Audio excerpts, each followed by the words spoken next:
niluto mo, baby? Parang sarap. What's that? Oh, cheese steak. And pika-pika chika. Sarap ah. Sarap. Pika-pika lang sa New Year. One lang. Quality time. Not spending too much food. Kung kaya lang. Oh, ayan. Happy New Year, everyone. Happy New Year, everyone. Oh, linuto ni Shania. Itong gusto niyang kainin sa New Year. Oh, pika-pika lang kami sa New Year Plus. Okay lang. Ganun lang. Ah, sorry. Ayaw pa. Mamaya na daw.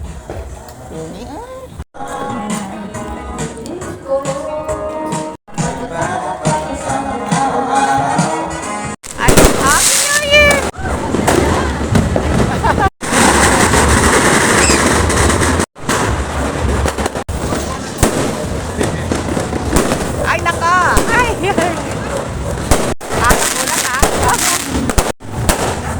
New Year! Ay, ito lang mga trip nilang kainin pag New Year. O, ano to? Ano to?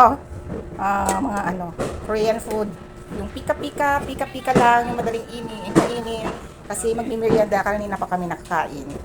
Na, gusto daw nilang uminom. Oh, ito, pangpulutan lang ngayon. New Year! Happy New Year! Ayan, Happy New Year! Where are you? Nasaan na kayo? Ay, naku, ano na, New Year na. Happy New Year! So, nanood kami ng fireworks sa labas, kaya magmerienda na tayo.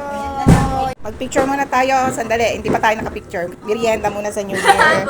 At nauna na ang pagkain kanina. Kaya, pika-pika. Ano ba? Ano ba nagsasabi mo? Pika-pika muna tayo. Pika-pika. As in merienda. Linuto ni Nea. Pinagmamalaki nga. Linuto to ni Quest. Ano to, bebe? Bulldog. Ano yan? Squid. And cheesecake. Ano yan? Ano yun? Basta yun. Pamerienda lang ngayon. Kanina, yung dinner nauna na. Ayan, ang mga gusto lang trip. Para may iba naman. Yung, magkano ba itong budget natin ito? Basta budget meal. Pero hindi kasya ito sa 500 Noche Buena, ha? Donut pa lang. Iba ang New Year, iba ang pagkain, kaya kain na tayo. Kainan na, pero gusto ko mag-coffee. Ay, ito, magko-coffee, matutulog na lang. Happy New Year, everyone!